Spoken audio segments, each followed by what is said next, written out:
you can count on us. This is 7 News Good Morning Fort Sill. Well, good morning, and thanks for joining us for your Thursday edition of Good Morning Fort Sill. You know, Michael, it's been cooler over the last few mornings, kind of enjoyable. What's the PT forecast looking like today? Well, it's looking pretty cool right now. It is 53 degrees on Fort Sill, so we're still kind of a cool spot here in Comanche County. We're seeing partly cloudy skies despite what you're seeing on the screen, but looking at your PT forecast, we're seeing generally lower to mid 50s, and then we'll get into the upper 50s by the time you get to around 9 a.m. Temperatures won't be really rising that much this morning, as we'll have a lot of cloud cover, especially going towards the middle part of the day. And a lot of it is in the mid to upper levels right now, looking at satellite and radar. So keep that in mind. It will be partly cloudy, becoming mostly cloudy as we head throughout the day. And that is ahead of our next storm system. You can see it kind of spinning here in the desert southwest. It is a slow mover, but it will make its way towards our area by the time we get to your Friday and your Saturday. Looking at current conditions here in not here, but in Jackson County in Altus, you can see pretty calm out there. Winds are not breezy that much. A little bit breezy conditions we can expect as we go into tomorrow. We had a high of 82 yesterday, so slightly above average. And looking elsewhere, we had a high of around 81 in Duncan, 84 in Wichita Falls, 84 in Frederick, 82 in Altus, and 79 in Elk City. Well, tomorrow will be the first time that some federal workers will be missing a paycheck due to the government shutdown after receiving a partial pay on the last payday. Lawmakers are attempting to appropriate just enough money to pay government employees. While members of both parties support that measure, they can't agree on which workers to include. Amy Kiley has the details. You got to save every dime at this point. The Senate could vote this week on a bill to pay essential federal employees during the government shutdown. They're not on furlough and instead are working without paychecks. They are trying to make their mortgage payments. They're trying to put food on the table. It's unclear if the bill from GOP Senator Ron Johnson has enough support to pass. At least one Republican argues it could reduce the pressure to reopen the government. The military should be getting paid and law enforcement should be getting paid. Those are the two entities that you need. Everybody else, shut it off. Some Senate Democrats say they want to pay all federal workers, not just those the Trump administration deems essential. I'd be in favor of paying the federal workers. That bill, unfortunately, gives a lot of latitude to the president to pick and choose. You'll see a Democratic counterproposal that is an even-handed approach. Meanwhile, many federal workers are struggling to make ends meet. This video shows a D.C. area food bank event that was aimed at government employees. Some who attended it Tuesday say they waited 2 hours in a line that stretched around the block. I can't believe I'm here, you know, because you always thought that getting a government job or, you know, a federal job, that's security. Rent, car note, car insurance, student loans, those are not stopping. Thank you. You're welcome. I'm Amy Kiley reporting. Thanks, Amy. War Secretary Pete Hegseth says that the U.S. military has conducted another lethal strike against a drug boat, the latest strike being in the eastern Pacific. Hegseth says that the strike killed both people on board. This is the 8th known strike by the military on an alleged drug smuggling vessel since early September. It also appears to mark an expansion of the military campaign since the previous strikes targeted boats in the Caribbean. Hegseth says that the boat was being operated by a designated terrorist organization and was traveling along a known drug trafficking transit route.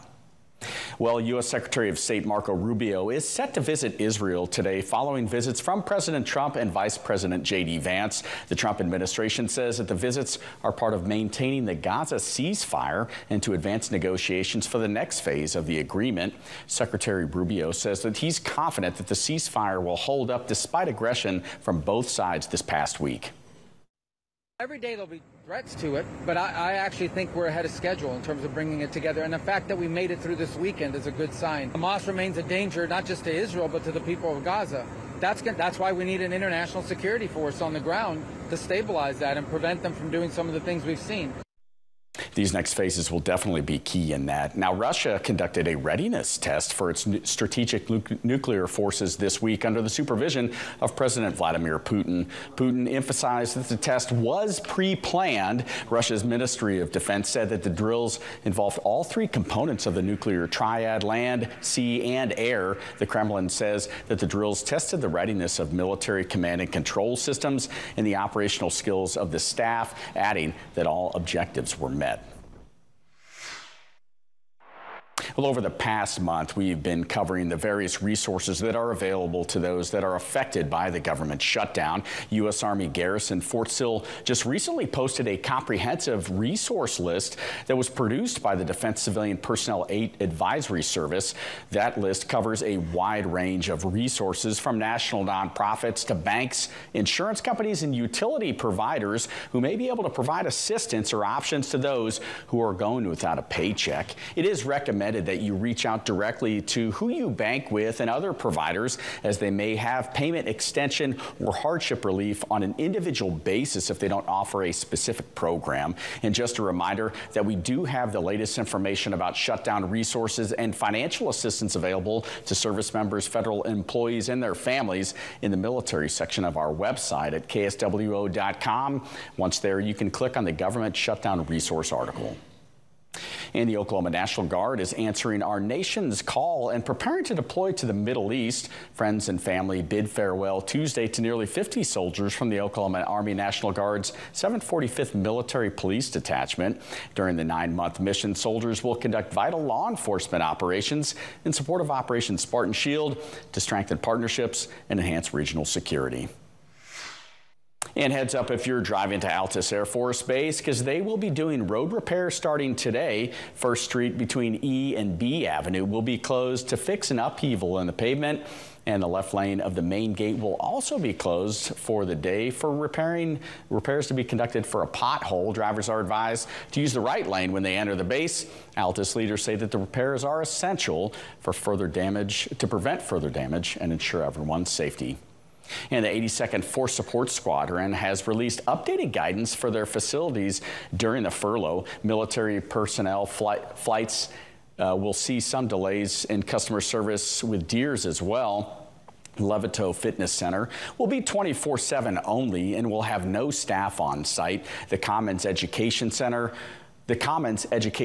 School Liaison Office, Unite Program, and Travel Office still remain closed. The Military Family and Readiness Center, Civilian Personnel Office, and Outdoor Recreation will still have limited services. For a full comprehensive list, you can visit the 82nd FSS's Facebook page. Shepherd Air Force Base is inviting all witches and wizards to enjoy a magical evening at their Harry Potter themed open house. There will be an enchanting games, prizes, and food, and you can also discover the many programs and resources the Youth Center offers. The open house will be this evening from 5 until 7. For more information, you can call the Madrigal Youth Center at the number on your screen. Well, the German Federal Ministry of Finance is stepping in to pay German workers who are employed by the U.S. military. We'll have your latest news from around the forces when Good Morning Fort Sill returns. 7 News, working for you every night at 5 and 6. When the workday is wrapping up and you're ready to start your evening, get your news first. The first look at what's happening in your community. First responders in Jefferson County worked to extinguish a semi-truck fire. Your first look at weather approaching Texoma. We're just going to see dry conditions, mostly sunny skies. And your first glimpse of impacts for your day ahead. A new scholarship program is coming to Oklahoma State. You can even watch on the 7 News app from wherever you are. Right now I'm here at 2nd and F. Don't wait to see the news that affects you. Know first with 7 News at 4 p.m. Your first alert forecast with meteorologist Michael Amanqua. Well, taking a look at our current temperatures right now, we're sitting in the mid to upper 50s. I'd say Lawton in Fort Sill, you're the lucky spot here at a cool 60, I mean not 60, but 53, as well as you guys in Frederick. But generally mid to upper 50s, and if you lower 60s south of the river right now. Looking at where we were 24 hours ago, a lot of us were in the 40s yesterday, but looking at this map here, which shows our 24-hour temperature change, we're anywhere between 9 to 12 degrees higher. Down in Graham, 19 degrees warmer than we were this time yesterday. So much warmer air is making its way into the region. A lot of Gulf moisture coming in, and that's going to be ahead of our next storm system. So all of this is feeding this next upcoming system. Relative humidity values are not as high, but they're slowly starting to creep up into the 50–60% range. Winds are generally out of the southeast anywhere between 5 and 10 miles an hour. And right now we do have a stationary front that is currently just to the north of us. Because of that, we're still having a little bit more warmer air moving in across the region. We do have the subtropical jet stream across our region, but we do have this cutoff low that is slowly making its way. That is our next storm system as it makes its way toward our area. A quick look at the tropics. You do have Tropical Storm Melissa that is, because there's a lot of wind shear in the Gulf, it doesn't really have anywhere to go, at least for the time being, so it's just going to sit here and strengthen. But back to what we can expect as we go into late tonight into early tomorrow. There is a slight risk of some of those storms that we could have. We could have some severe weather possible, so that's just something we'll continue to track tonight going into early tomorrow. Taking a look at different news from around the forces. Spouses, veterans, dependents, and retirees may be eligible for Next Generation Uniformed Services identification cards. This military ID provides your identity and connection to the DoD and gives you access to certain military services and programs. The new IDs actually began circulation back in 2020 and are designed to deter counterfeiting and fraud. For more information, you can visit militaryonesource.mil. One thing to note in particular about those new ID cards, your old ID cards, if you're a retiree specifically, oftentimes those last with an expiration date that goes out for 20 years. Those are still valid, so it's not absolutely necessary for you to get that ID card yet, but you can. Now, the German government is set to front the salaries of nearly 12,000 employees at U.S. military bases in Germany if the federal government shutdown continues. The German state of Rhineland-Pfalz is home of the largest concentration of U.S. forces in Germany, including Ramstein Air Base and U.S. Army garrison Rhineland-Pfalz.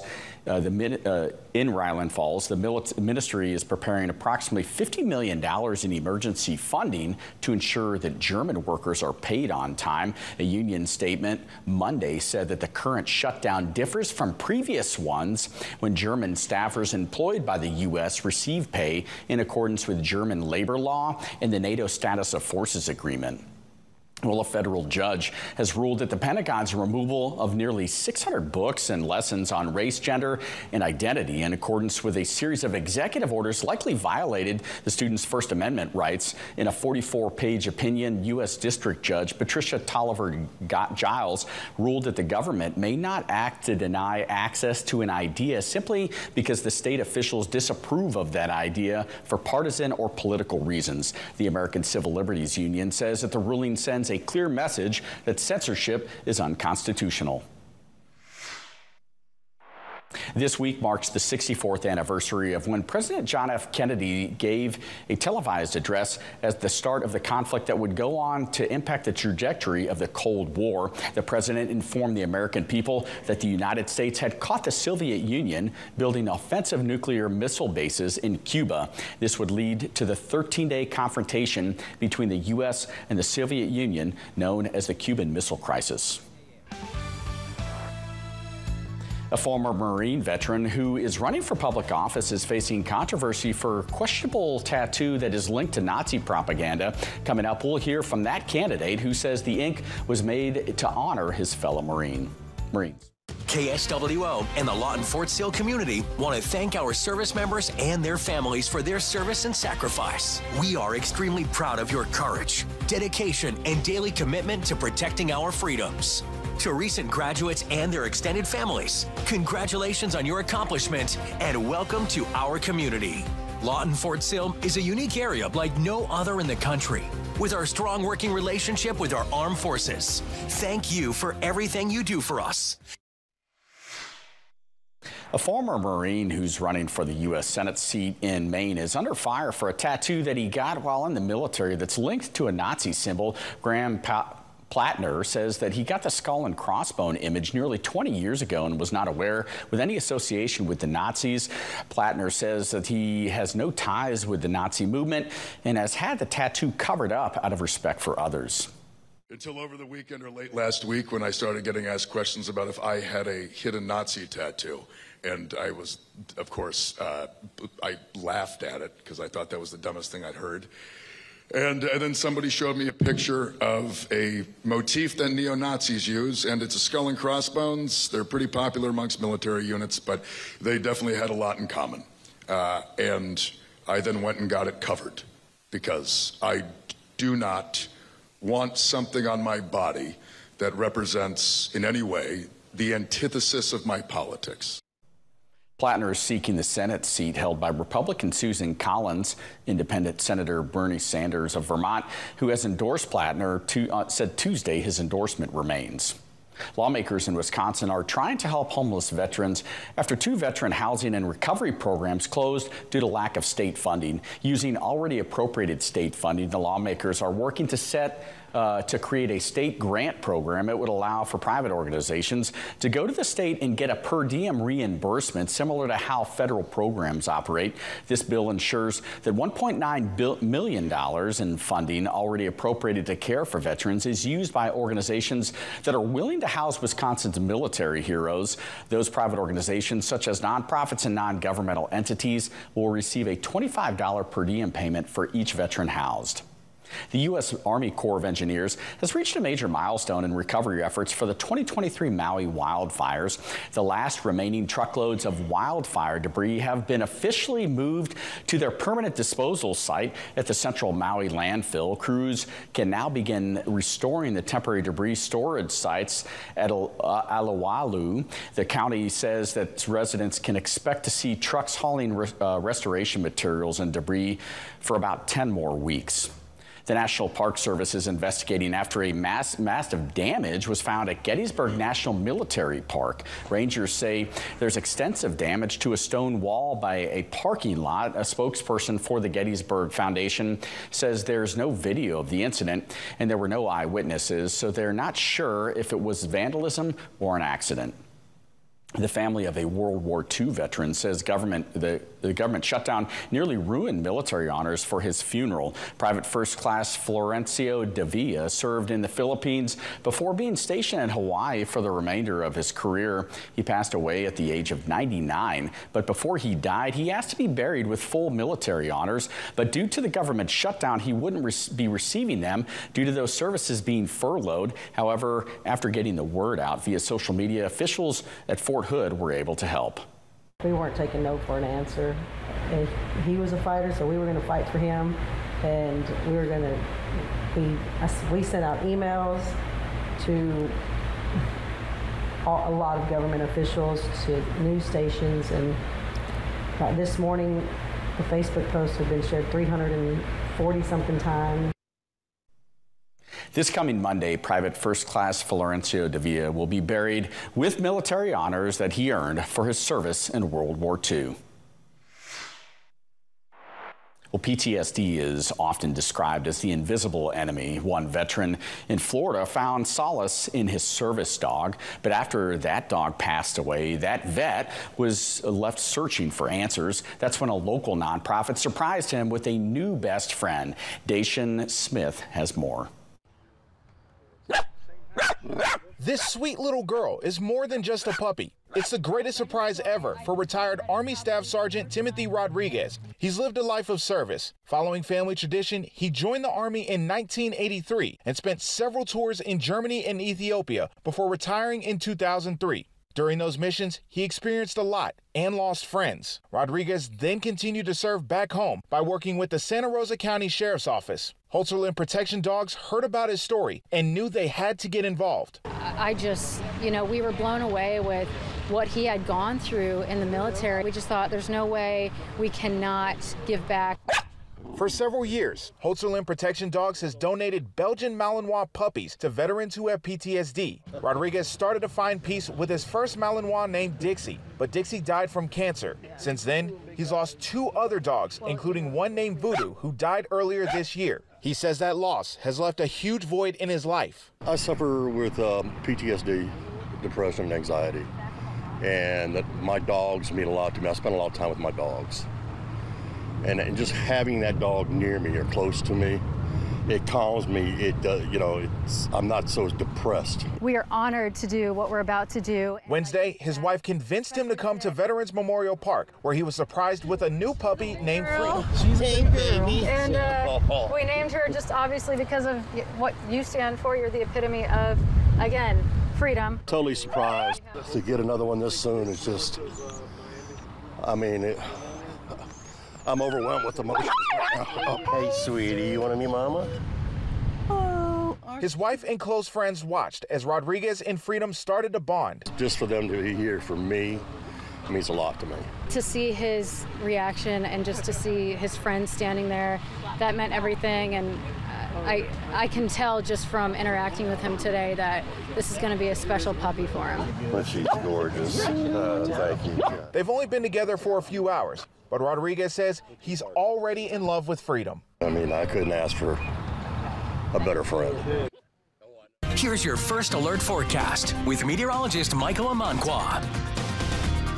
And the last look at your PT forecast. The temperatures are still in the mid to upper 50s and a few low 60s, but specifically for us here in Fort Sill, generally mid 50s, and temperatures won't really rise much as we'll have a little more cloud cover as you go throughout the morning hours. Now heading into today, partly to mostly cloudy skies, and we should hold off for most rain chances until after around 5-6 p.m. and heading into the evening hours. That's when we can start seeing some scattered showers and a few thunderstorms with the possibility of some severe weather possible. We get another break going into your Friday afternoon before your Friday evening, another round of scattered showers and thunderstorms. This particular round has more of a slight flooding threat with it. So that's something we'll continue to keep an eye on. And you can see this little spin here as the main upper level low moves throughout the area on your Saturday and then pushes out of the region, drying us out by the time you get to your Saturday evening. This is just one model run, but this gives us an idea of how much rain that we could be expecting. Anywhere from 1 to 2, 3 inches is possible, with locally higher amounts as high as 5, even 6 inches.